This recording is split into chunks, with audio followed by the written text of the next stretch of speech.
Hi, I'm Tish Reed, and I want to welcome you to the 28 Days of Play, where we're exploring 28 February florals. This is day 10, and today's prompt was all about painting a flower that feels warm. So we want to be painting this month our florals rooted in intuition and rooted in play as a way to bring a little fun and joy into this dreary February. So today, when I was thinking about painting a flower that felt warm, I began thinking to myself about a trip that we took to Mexico a couple of years ago. And the warmth of the beaches just felt incredible. But one of the things that I remember most about where we stayed was these incredible, vibrant murals that were just decorating every wall. And they were just filled with these blocks of color, such vibrant colors and joyful details. And so today I wanted to create a tropical potted plant in memory of this warm, joy-filled trip that I took to Mexico. So I began by pulling out a sheet of rice paper, and rice paper is wonderful to work with for collage, and so that's kind of what I had in mind today. It's really sheer and light. You can paint on it, but it's durable enough, unlike tissue paper, that it's not gonna just disintegrate on you. So I was playing with gouache paints yesterday, and I loved how just so flat and opaque they are. And so I decided that that's exactly what I wanted to use today for this painting. And you can see I'm just grabbing one little pot of gouache after the next, and I'm using a variety of different brushes, but I'm just creating these very intuitive, very, what do I call these? Sort of like, I'm losing my words. I think that happens when you reach my age. You're like, oh, I have forgotten how to speak. But these are just, I'm thinking of them more as like design elements than I am as anything, these sort of color fields that I'm creating. So I was working through like my lights to darks. Now I'm just grabbing my hair dryer. I swear, the best tool that you can have in your studio is a silly hair dryer. So you can see mine is well loved with lots of paint on it. I actually have two. Can you believe that? I have two in my studio so that I don't have to walk across the room to get the other one. So if you're wondering what the heck I have in my hand here, this is called a crink marker. And so it's essentially like a paint dauber that has like these really lovely acrylic paints, and they're super fun if you're painting on a vertical surface because they will drip down and make the most delicious drips. But here I was just mostly using them to create some dots. I'm trying a variety of different Posca pens and some tools I have laying around because I want to create some smaller marks on here, but I'm not exactly sure what I want to do yet. I know I definitely wanted to add some black in, which is like, for me, it's like such a no-no color. I never use black. And so I'm kind of like a little tentative about it. But that's definitely a color that's embraced in these Mexican murals. The contrast is really high in that sort of artwork, so I knew that I wanted to add some black and white. Now, if you're wondering what I'm doing, I actually have in my hand a white out pen. So for those of you like myself who grew up taking a typing class, you are familiar with whiteout. So they have now these whiteout pens, which is the same whiteout fluid. You can just imagine the smell, right? Like that whiteout smell. So that's exactly what these smell like, but they're so great at laying down really thick, opaque white color. And you can get pretty detailed and tiny with it, like those little dots I was doing. And then if you press harder, you can get these kind of squishy, wider lines. So it's a really fun tool to play with. Not technically an art tool, but so many different mixed media artists I've seen use these. So it really is a great tool. However, it seems like this one really wants to clog and give me grief, which seems to be my experience with even that fine liner I was using the other day. So that's okay, we'll get through it. So I'm just making some more small details, trying to get this sucker to work, but I think it's just being fussy with me. But it really is, I haven't sold it very well, but it really is a great tool, and they're super inexpensive because they're not an art tool, and you can usually buy them like in a pack of 3 or something like that, and they last quite a long time. So I'm trying to wipe off the tip, and I use some water to get it through, but it just doesn't seem like it's cooperating with me. So I'm going to switch over to this gold gel pen. It's a rollerball gel pen. And so it's so great when you can just create some contrast. So I'm using the gold like over the black or over the dark blue areas. And I've gone with this white rollerball gel pen too, and now I'm creating some small white moments with that pen as well. But it's just that whole idea of contrast. However you feel led to push contrast will totally work for this.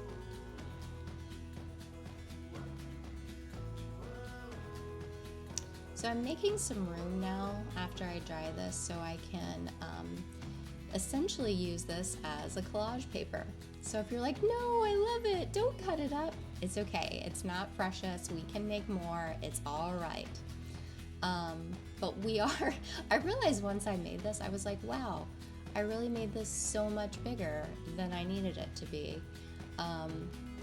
So I realized, oh yeah, my sketchbook is actually really, really small.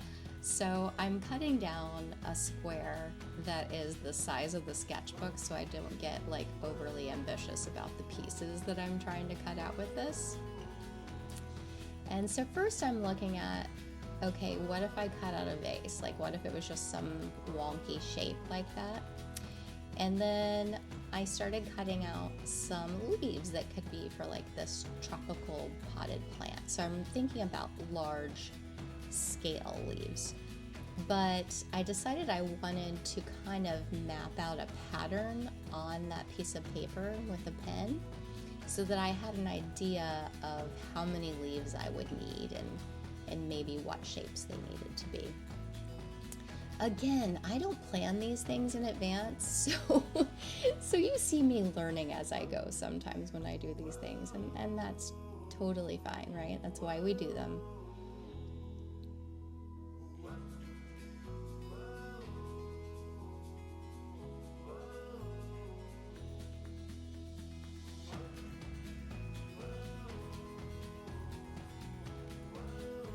So I think I'm going to speed this up a little bit while I cut out the rest of these pieces.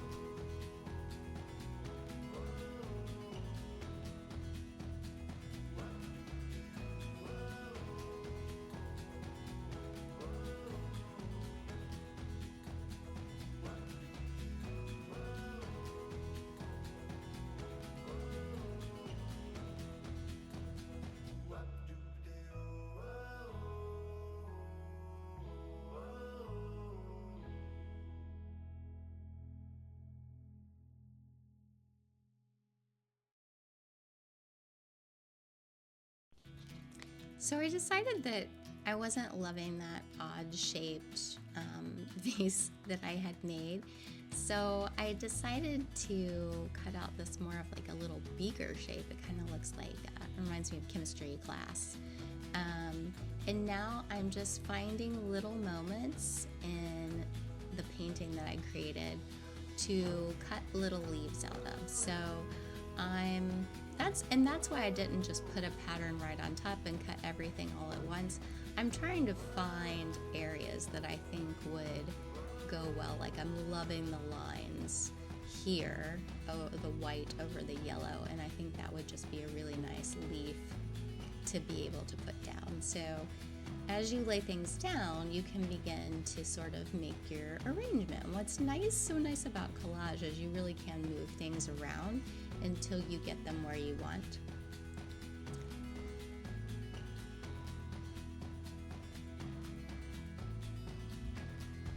And I'm just trying to, as I'm placing this, I always find it's a good idea to place your vase slightly off center, even if it's just a little bit. I just think it makes for a more dynamic layout for you.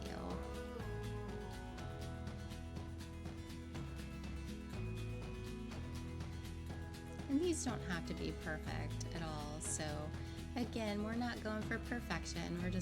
We're just having fun. So,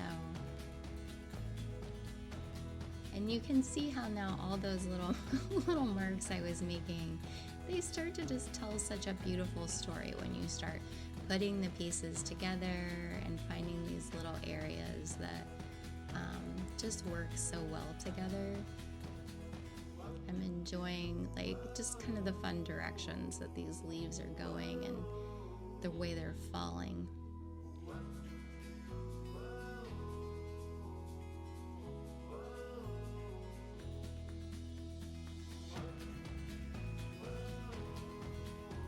So I'm going to speed this up just a little bit so you guys don't have to painstakingly watch me cut.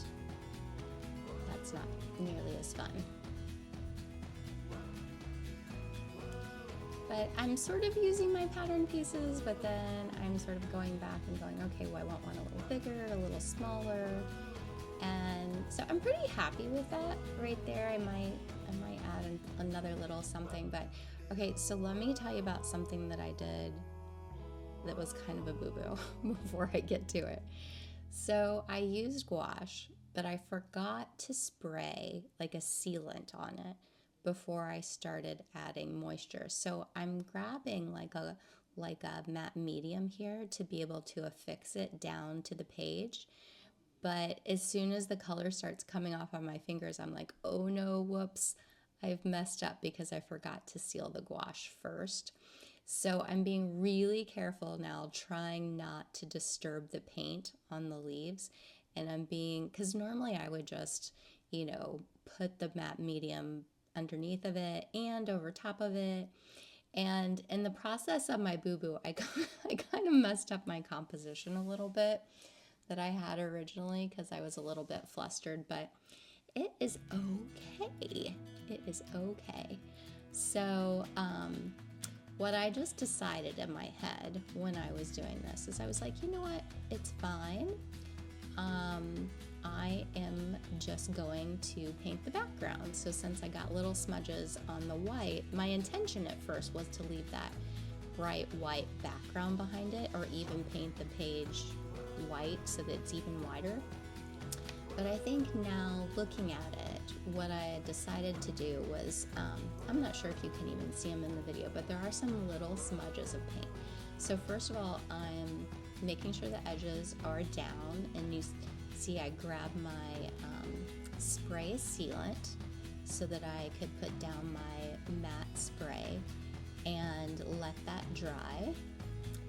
And then I've decided I'm going to add a background color.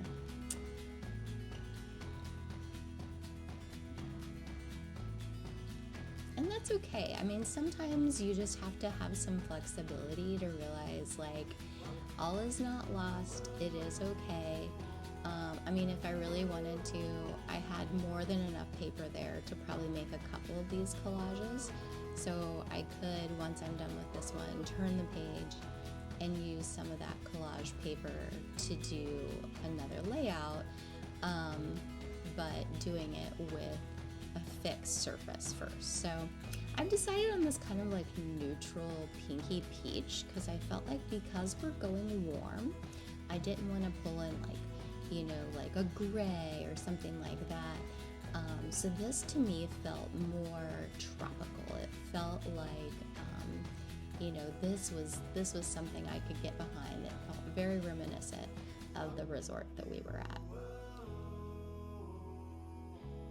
If if you ever go to like Miami Beach down in Florida too, they have a lot of the same sort of like murals and designs on the walls and things like that. So gosh, that is just such a beautiful city. There is art everywhere. I wish every city, honestly, could be a bit more like Miami.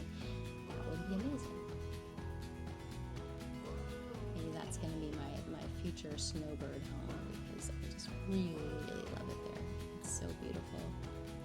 Now granted, it is like 100 bazillion degrees in the summer, so to me, like, I need to find somewhere where the temperature swings about 15 degrees between 85 and 70. That would be fantastic. So if you know of where that place is and where it's sunny pretty much every day, just drop me a comment and let me know. So I'm bringing in that background color around the leaves, but again, I'm not trying to cover up every single bit of that white. And then as I'm coming into this center section, I'm intentionally leaving some little lines of white to indicate the branches. Would you call them branches? I guess you would. That would be holding those larger leaves in place. But as I'm looking at it, I'm kind of thinking like, I feel like the pot might be floating a little bit. So at first I grabbed this fluorescent pink, which normally I love, but I thought, nah, that's not the direction to go, because I don't want the background to take over the plant itself. So I decided, once I figured out how to get the lid on, to put that away. And instead I decided to go back to my gouache, and I got out one of the colors that I had used when I was painting, and I mixed that just a little bit with the pink that I already had there, the acrylic. And I just decided to drop in a little bit of sort of a surface, a tabletop or a ground or something that this pot could be sitting on. And I think that that looks a lot better. So again, I'm not trying to go right up to the pot. I left a little bit of the white and a little bit of the pink showing, so that you can kind of see how the layers are built up. So it seemed like that was a good decision that was making me happy. But again, you can never have too much pattern. So as I decided I wanted to dry the background that I had put in, and I wanted to add a little detail onto that surface pattern in the front. And I decided I wanted to get out some of the gouache blues, and I was trying to decide which one I wanted to go with. I decided to start with the ultramarine blue against the orange, and it was nice, but I kind of felt like it just looks so dark, maybe a little too contrasty. So, and I'm not upset with it. So I decided I'm gonna leave it, but I wanted to complement that honestly by adding some of the lighter blue too. So once I put some of the lighter blue on, that made me super happy. And if you haven't noticed, that's how I make decisions. Does this make me happy? Then yes, we will do it. Does it not make me happy? Okay, we'll keep working. So I am feeling really good about this. I'm gonna go ahead and tear off my tape and reveal my edges. And I don't know about you guys, but I'm feeling ready to go to Mexico now after putting this piece together. And again, you want to add your binder clips to the edges just so that your pages dry flat for you. But I hope you have enjoyed painting with me today as much as I have enjoyed being here with you. Happy painting, everybody.